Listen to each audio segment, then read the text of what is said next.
But we have other issues in Norway. One of them was there was problem in the Socialist Party.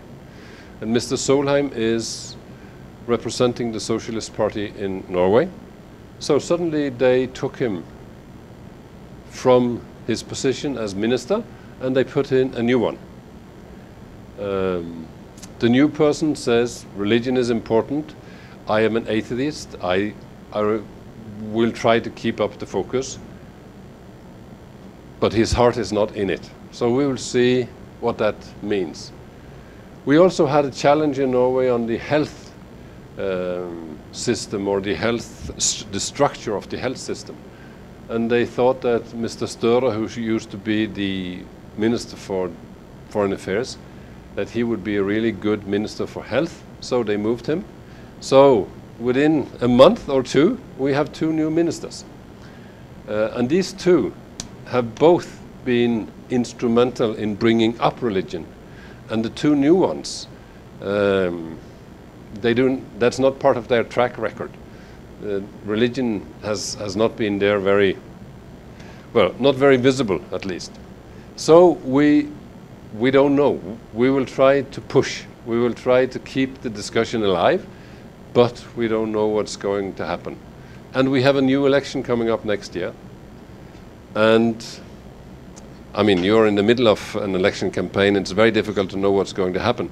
In Norway, if the situation of today will be the situation when we have the election, we will have a right-wing government.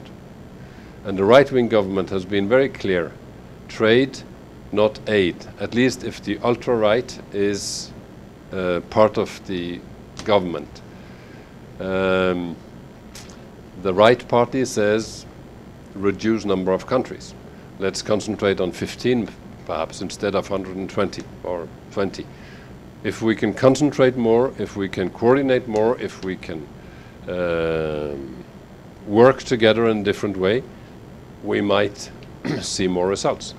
So we are in a kind of a limbo situation just now. We don't know. We are really happy about what has happened, and we are trying to continue to push to keep the momentum, but we don't know how these two new ministers will engage. They have a one-year term, and then the election comes up. And we have started working also with the right-wing parties to be in position on this issue if they take office. So is Norway still taking God seriously? We really don't know. What we do know is I think the process is irreversible. I think what's happening in Europe, what's happening here, what's happening in other places will keep religion on the agenda. Not sure if it will be high on the agenda or low on the agenda, but I think it will stay there. And when I go back to Norway now in November, the Swedish Mission Council and the Danish Mission Council will come so that we can plan for Scandinavia. How do we deal with religion in Scandinavia? How can we help each other to keep up what has happened in Norway and also lift the same issue in the other countries?